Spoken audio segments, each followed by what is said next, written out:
the first to know. Nsem-Pii TV. Live from the Accra High Court. Make us say no. Maniji semwa aba enese Wuntumi TV presenter Emmanuel Kwache Asare. Ya dodo na efreno achemkwana na no. He has been granted bail after spending over 2 weeks in police custody. And I know a day and a garden as a rebediacon. In fact, Emma Yasutin Movement TV so say every condition SSA Achemkwana meeting for bail has been met. But the state prosecutor say orders from above been tino. And sasa yema kwaima Achemkwana na ensa eka bail. Na say ye ra garden as a rebediacon echire mu bebrebe. Entino judge nino the last sitting year say watie afanu no mienu nyina oko enne ono akasa na judgment baba beto abonten if say Wuntumi FM Wuntumi TV journalist Achemkwana na o deserve bail anasa on deserve bail enne judge nino eba na obechire mu say presiding judge his lordship Samuel Bright Akwa chirimua Wuntumi FM based journalist Emmanuel Kwache Asare o deserve bail. Entino wa granting bail after spending over 2 weeks in police custody. Na bail no na is set at 100,000 Ghana cedis with 2 sureties, both of whom must be civil servants. Both of whom must be civil servants. Now the prosecution, represented by the state attorney, opposed the bail request, arguing that investigations were still ongoing. However, presiding judge, his lordship Samuel Bright Akwa, ruled that there was no sufficient reason to deny bail, referencing a past case in which a young man was remanded for insulting the then president, His Excellency Nana Addo Dankwa Akufo-Addo. Achemkwana is scheduled to reappear before the court on September 1st, 2025 as proceedings continue.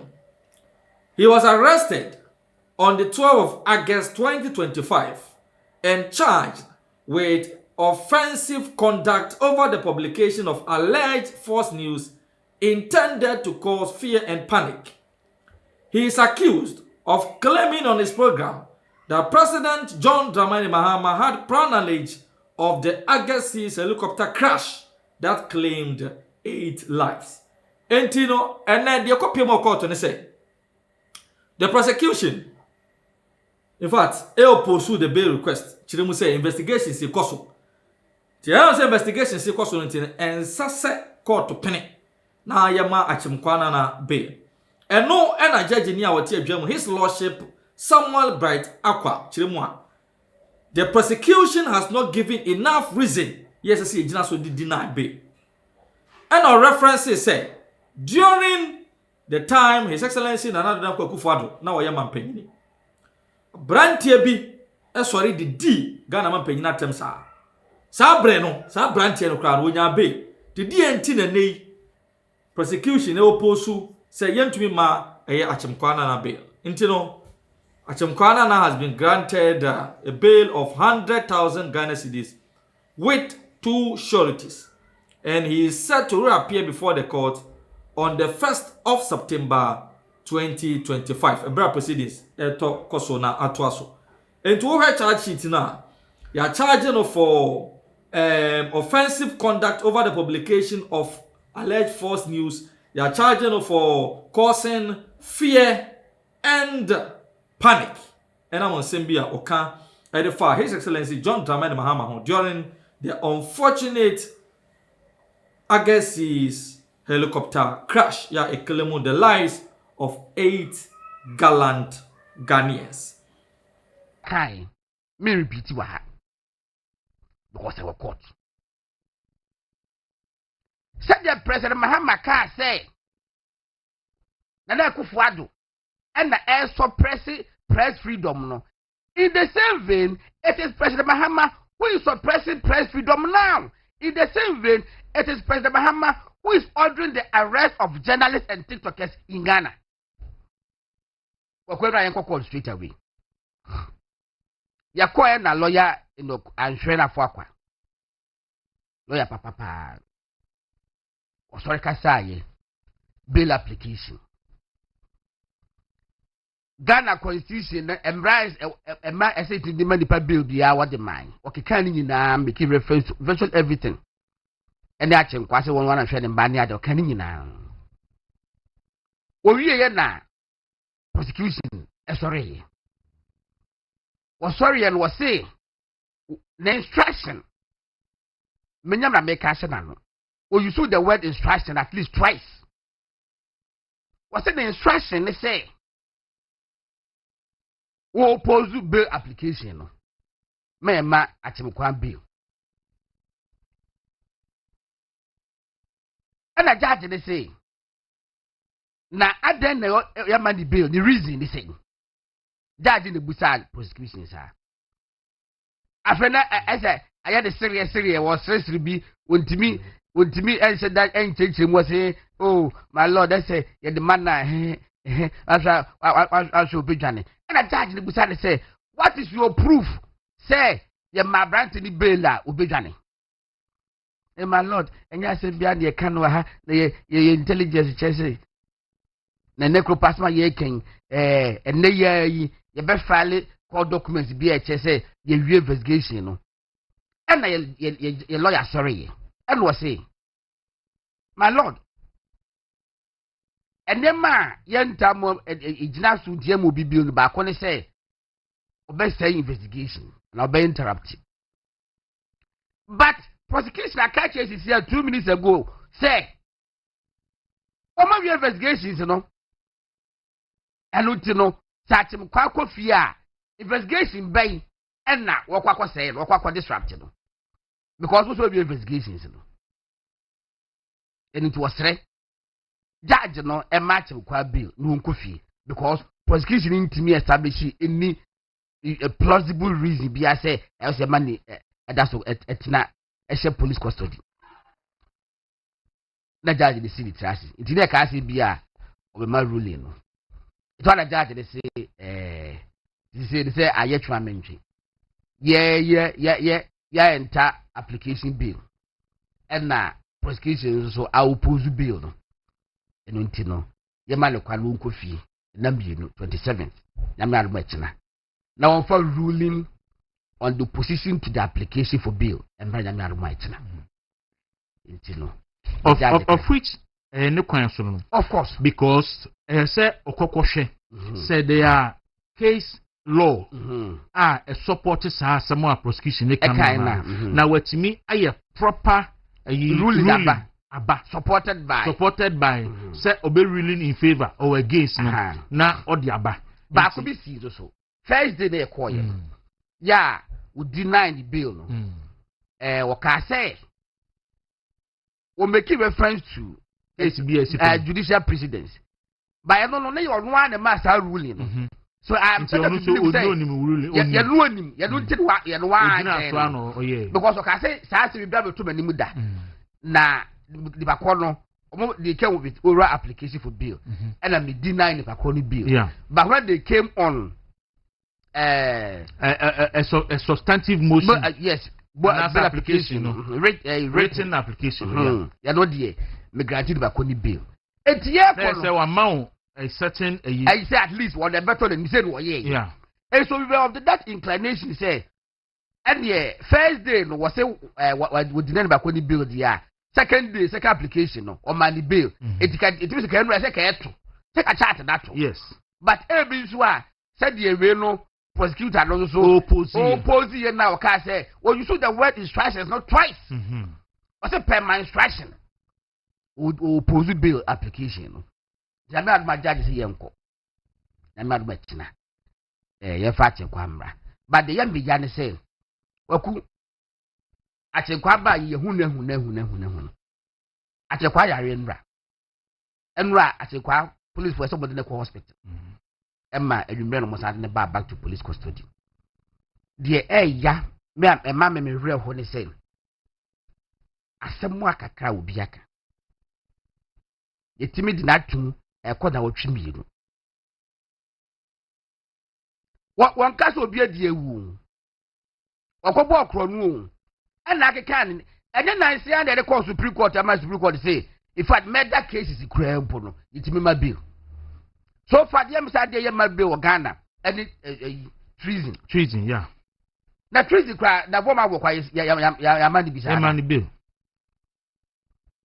kwaku yenye careful me police for omunye ehwe pap onu enu muton wose order fed say instruction me see enema ekoso nyina no I see placing directly at the doorstep of President John Dramani Mahama kwaku ya nti asem ne kara yedin no ya luti na asem ne kan no ayedin no se nye onu a eka benu achim kwa ekwa bafi ayi obi eva IGP no ana kuma ekwache na eka achim kwa ekwa bafi che AY enkofo si what the maame no se fanti dolo friend say Ghana jollof almost like Ghana jollof you don't tell me kwache no omo kwache na mba no mu nyama wo se onye Ghana jollof a still you kept here enye police John Dramani Mahama yes now you say Dr. Bawumia ebe promises say sign hydro $12 billion yes. Ba na efeli sabre ni yenye obi a stick neck ameka say enye Bawumia o na ye me na me de ka me de sign hydro ne ba na efeli obi aka na tumu ena de say amafo say yomo a they are also miensa e ma osono empanifo yen say we are very empathetic and emotional o watinka o wodo wo humobro ni ntimobro manipa the NDC for ye so ye this MPP ni na wo ton candidate ada na wo ton ye no fa na fo ani si ayi no so na wutimi nya obi a wo ton presidential candidate ne dia ni say odi obi atem ono akra man opportunity say ton wo dia wutimi ton ena dia they are praising ayi na dia matia ni say ye twesika to sankrofo no wo wia no abeje odie ena Ibrahim ena mama ye twesika to mo I can tell you with all authority obetma ye MP obet my ordinary person omu wia ne ekọ ne afinanso omu se mo fa jantum sana de de akodro na se wo dwene de Ghana 40 bi ewom enne ade ba ko Ghana adwamama ya ye body din eye mobile phone odi abradwadifo unhu sa mobile phone bi de odi mobile phone abradwadifo odi abradwadifo na so mo fanye den mobile phone ye fan fro mobile phone no aso ayo nsese na do tiato so ukodwo ma se ento nti mama mobile phone ani mobile phone na mama dia ba no eje de for ko no bia me si wo dia no pay wo pa di machi mi wi amene na mu ani ade wo ba ko no aye sei na ti say na ne ma ti say mi nia e say pa di more din it's mama phone say ne titie na wo mo den trikesi say de mi na nanom be kan trikesi abewuram obi a wo say e no ba ye economy aye economy ye sika ba mo anim ananya sa ne tie na ya den ye nya sika nkoto ne ma onyine hu ye wo so ba ye dollar no aye ye ya da se opani na ya den na dollar no ye ye na ne ma bo nso kwa na ekosoro na nya mo tie economy enya mo tie economy me ni asem wo se ogine hin enya mo tie economy wo dia so dollar na ye ye enna jadi fo kopotwa omo kamusima wo besu bebi akodro no na se epe no o mampani o wani so ade hunu pa se ye mon kompon na ye nhwe se ye benya da achiama ye ma ye free SHS abade ye se empe ena de ehwiri pad a ye se momma musem ye je pad na mema ye bo pad se ma nu mpo beso omo anke be ye bi we de ehwu anim o ma me kroto ma party ben esuwe ene ye wo je pad no na nsente mo ba ye 2 months mu wonu mo a wo de pad ba what is e bi o aba mentie ye ni akiri mentie I see follow up what I see follow up yeah enti 1 month pe no ba ye no e na nkura no bu ye nsa ensebu ekwensa sa meka na fidie so san se amoase de se yatete uyi a o mampani be gina de na bu a e ma wofuo nya bibinya o se mekoto pa na di aba o mampani kufuo ba ye a o sisi zuku adan e school feeding ba ye no mama ni mama ayo de say mers o mo koka mi enti a ye de exercise book ni echiche wo mutue no they are always avoiding responsibility ebema yi self-centered politics selfishness public service ya dwene hwe kan enti sa wo ye obi a wo no si aba pa say ye oya unti na de free ba wo mi achi say nsoso wa open na de kodi obi achi a wo nka sansem wo ya nsa no abeton o candidate na nda wo sori aba wo mi na akoede na menia me I can say there were certain radio stations eya obi siam no busa me other na radio station we enya me na me deployment over the years you cannot hide adumako bafi ya ye bi da ya ma ne kokko obegidi enkrofo amudi wa mukoye no wa mu aso na akọ these are the people who spoke for MPP even during the campaign ye lusu wie ya mo se ba o me ato na kene ada they make say bi ato dream one man ya kasama kufu adi ya kasama MPP 2024 ebi kra government spokesperson ni ade yeah now kasama fi aka elusu one of the sectors Akufo Addo aban invest hugely in education onipa no kasama education enema look honorable na post Haruna Idris Siano oka chen say hey enema we education dem why ye management take credit na meje credit ni nyina and then draw metie the former director general and Akufo Addo one of the network na ensamoa enema na for education minim say last one year enema na eni ho MPP aban de buy we education on over and yentimi amaho dawuru amagana fo ante na duma ko be fo bi hia kra no abu anitie agana fo ante na enne sa nipa no mesi afidie so ahakra otwon safre ne kra onfo bu mpo ma na waba enne o se yemfa so mo ba wumia because o man prosini very sad and unfortunate sa nipa na work in education kwasi kwa chance na making so na no official spokesperson for the ministry so boni ma hu dawuru no kre na tie for fanche mi o ye minua ena minua kuma ena we me papa asante achimdwansa enye nua ne papa asem ofa munya sa ade no eto da bi odi eye unua na ye papa nti ende wo nka eye unua na ye papa nti ende wo so kenye mama no nsi e me ma wa no nsi obi ne anya unua de obeka na asem so na de fe de obato twede de america ni say sa o kan de aka ni yi sa o botwene o tete aduanfo ma yefuna e botwene ma wo sa several minimia no ye din komo. But the last time I listened to him, no, many anyi e City FM. Ye survey bi na eba from wo de e aspersions in windows any ade ade. If from nyam friend but me friend. But no krani meni ne ndi sa. But there me ya no say, obetuma ye better. Wo de nyame ayadom, you are a lawyer. Until anya hwe kura no, woni aduk so ye adwuma. At least bosome na agibi. Na me so amene na mu chan so e. Enti akwase de is my brother. Enti nsem no I don't want us to go there. Na nyasa men kanu ana mekan obi ntie. Dia wo kanu. Obi susu nim. Dia me kwati. Edu your brother so enso ye nka. Now so aka say na mekan no say otiti. Edu your brother me o de. You so de ne de. Me nkan sim bi. O de ne paragraph. So no so see social one. Ana security. Ana boana. Nyemi mi ana. Ana pa so haji. So no so abemu ETS. Ana say dey. Odi mi nka mi nuan na mu aso nso ETS mi nka mi nuan eda mi nuan na se be meka cho e wa Kufu Addo no yesi mo performance e de to so aba itaye den na ba omia bu be yi na si nchen etinka yeye mo mpokura na ye ntimi anhwe nyame anim sa yawo ko sheboard we say so no ya meka oti ase and no shit and the Kufu Addo ne ba omia e binom impressive record oko outside crowd ye dwumada ye my bro. At the time, as some of us know, say Jaiko school, no, he stood for the party. He stood. I said, "Nay, the second year, so I can say, yeah, your boy, yeah, that's a minute. Tell you who there be that." At the point, they said, "Delegates, won't change your meaning." So, over the person, Cassa, dear, now you were bored the mum and nipa. One of Cassa and son, and the pania, Minia, and ye, a mum was so no, Minia, and nothing cow. A mum wo ordinary hair kind. Who says you ho and that's Baumia we are talking about. What you say? And now we are or call ye enemy yamin for Monsieur ye or call my ye.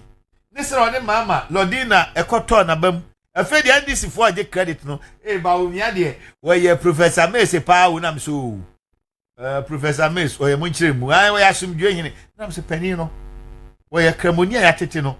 obia nim sasumdwe hene eye konhyene kru eye onyankopɔ twedi ampon wono nko a no tumfo no asafo yehoa no one ya sumdwe hene nemu wasafo yehoa otumfo no se hwehwa sumdwe akiri kwan de ti no nti ba omia ye obi a ɔdɔ asumdwe ɔpasumdwe nemu se na mo ye professor Mills asumdwe hene a empo no owu ye no kra no mutimi ye picture abofo befuna ko ana wa hwe bi wadin nanso wasoro ho ayekoi no wose yare ani ho owu ani ho prof ko nyina nso he no space a kire se na ne ya na nya ndisi party no menu